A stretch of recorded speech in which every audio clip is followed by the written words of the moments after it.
saudara sebangsa dan setanah air, sedunia nyata dan dunia maya yang ternyata nyata juga.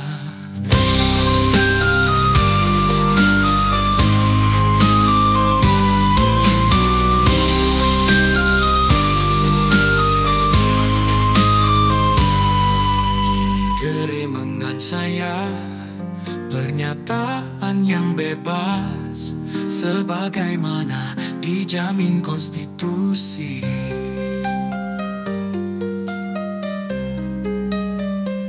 Kalau beda jangan baper, kalau baper jangan sama, kalau sama jangan berlega, karena kita tidak membela si apa atau si api juga si apu.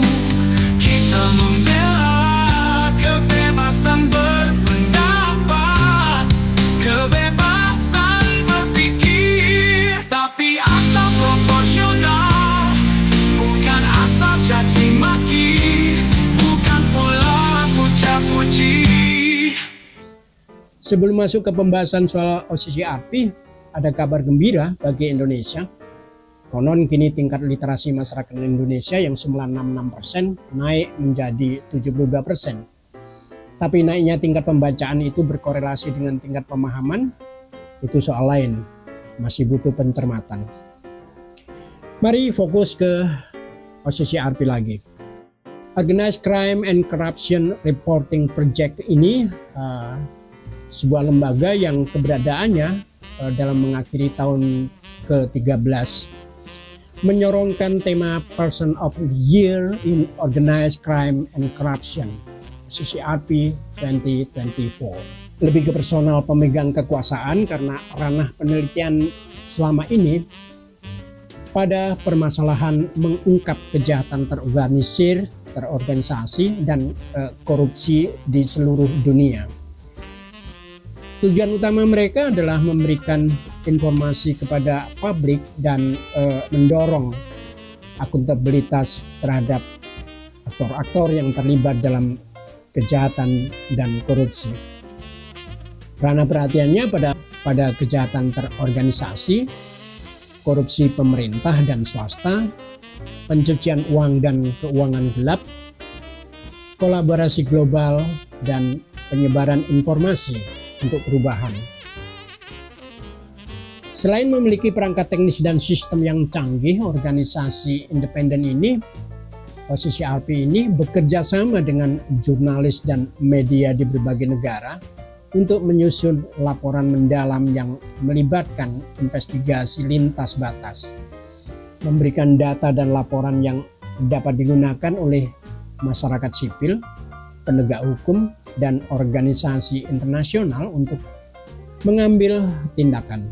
Beberapa proyek terkenal mereka melibatkan investigasi skema pencucian uang besar seperti Troika Laundromat, Pandora Papers, dan mengungkap koneksi antara aktor politik dengan jaringan kriminal global, juga Panama Papers yang di bagian awal kita singgung bahwa laporan itu pernah dipakai PSI untuk menyerang Prabowo tahun 2016. Dalam laporan itu, OCCRP nyepil antara lain nama Prabowo Subianto. Ini laporan yang mendapat penghargaan Pulitzer Prize 2017. Penghargaan ini mengakui kolaborasi lebih dari 300 jurnalis di 6 benua yang berhasil mengungkap infrastruktur tersembunyi dan skala global dari kasus-kasus penggelapan pajak. Kalau misal KPK, Komisi Pemberantasan Korupsi Indonesia, mau bekerja sama dengan OCCRP, mungkin menarik setidaknya memakai data yang dimiliki OCCRP sebagai perbandingan. Nggak mau, karena OCCRP ini neokolonialis, proksi AS. OCCRP pernah berlawanan dengan pemerintah Amerika dan pemerintah Israel dalam kasus Pegasus. Di Indonesia yang menjadi anggota OCCRP bukan hanya majalah Tempo, tetapi banyak media Indonesia termasuk di dalamnya. Kredibilitas OCCRP tak diragukan, sila cek sendiri jejak digitalnya terbuka. Tahun 2023 OCCRP direkomendasikan sebagai penerima hadiah Nobel Perdamaian. Lembaga ini sangat membantu untuk negara-negara yang proses demokratisasinya masih mengalami banyak sumbatan, apalagi ketika parlemen atau partai politiknya justru menjadi bagian dari kekuasaan, baik kekuasaan yang korup ataupun yang tidak mengakui korup, padahal korup. Jadi kalau saya sebagai warga negara Indonesia, jika hak-hak saya sebagai warga sipil tak terampung oleh pemerintahan sendiri, di mana parlemen juga hanya menjadi wakil partai politik dan partai politik menjadi wakil kepentingan perut masing-masing, entah itu bernama PDI Perjuangan, Golkar, Gerindra, Nasdem, Demokrat, PAN, dan lain-lainnya, tidak ada urusannya. Di mana media-media Indonesia juga banyak tidak kredibel, lebih berpihak pada yang bayar. Lembaga-lembaga independen yang kredibel seperti OCCRP ini bisa menjadi outlet, menjadi pilihan. Soal masuknya nama Jokowi dalam laporan OCCRP itu dari manapun menunjukkan ternyata selain approval rating tertinggi di dunia, soal persepsi kepuasan, ada juga persepsi negatif untuk Jokowi. Apakah persepsi ini terbukti benar? Maka jika OCCRP mempunyai data yang valid, tinggal bagaimana didorong menjadi persoalan hukum.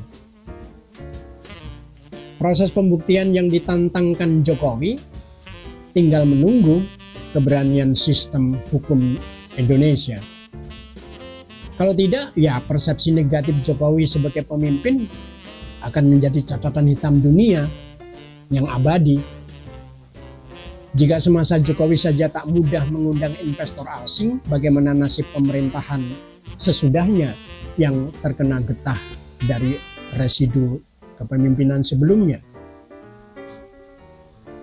Jika laporan OCCRP dianggap framing jahat kepada Jokowi dan kini Jokowi Group memframing balik OCCRP sebagai lembaga yang tidak kredibel, termasuk tudingan yang dilakukan oleh PBNU, sudah kelas internasional ini karena yang diurusin bukan lagi hanya jamiah lokal.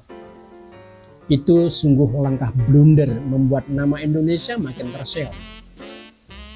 Melawan lembaga independen kelas dunia yang kredibel sungguh tidak mudah. Karena meski OCCRP hidup dari donasi banyak negara donor, dia terikat untuk menjaga kredibilitas, etik, dengan independensinya. Independensi itu ialah dia fokus pada bidang kerja, profesional, tidak bermain politik, apalagi politik kekuasaan dan politik keberpihakan pada negara donor. Karena negara-negara di dunia itu untuk bisa menjalin kerjasama dunia membutuhkan lembaga kurasi independen sebagaimana OCCRP, justru untuk membangun kesaling percayaan. Jika Indonesia menihilkan posisi lembaga independen yang diinisiasi oleh masyarakat sipil, capaian Indonesia sebagai negara modern yang masuk dalam lembaga-lembaga dunia akan makin terpinggirkan. Padahal negara Republik Indonesia belum masuk sebagai negara yang bisa mandiri. Indonesia masih punya ketergantungan tinggi baik secara ekonomi dan politik dalam hal perdagangan, ekspor impor, industri, militer bahkan. Nilai tukar rupiah yang rendah dalam kurs mata uang dunia bukti positioning Indonesia yang lemah. Apalagi lihat indeks korupsi dan indeks demokrasi itu seperti timbangan berat sebelah. Coba kalau undang-undang KPK tidak diubah menjadi di bawah presiden, mungkin kita nggak perlu laporan OCCRP. Siapa sih yang mengubah UU KPK itu? Iseng banget. Melawan persepsi tidak gampang, apalagi justru dengan cara memaki-maki orang yang mempercayai persepsi itu. Hal itu hanya memperburuk keadaan, mempertebal keyakinan atas persepsi masing-masing yang tak terbantahkan. Bukan tak terbantahkan dalam arti benar mutlak, tapi tidak mendapat bantahan argumentasi yang memadai. Bukan kebenaran yang disampaikan, melainkan cuma pembenaran. Apalagi cuma dengan membuat screenshot palsu, disinformasi, fitnah, hoax.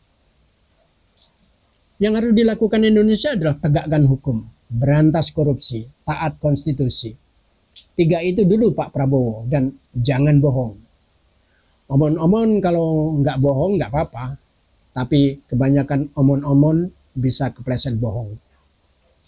Sebagai keturunan Diponegoro, sebagai cucu Margono Joyo Hadikusumo, anak dari Sumitro Joyo Hadikusumo, kakak Hashim Joyo Hadikusumo, mongso sampean kalah sama nganu, met kerja keras.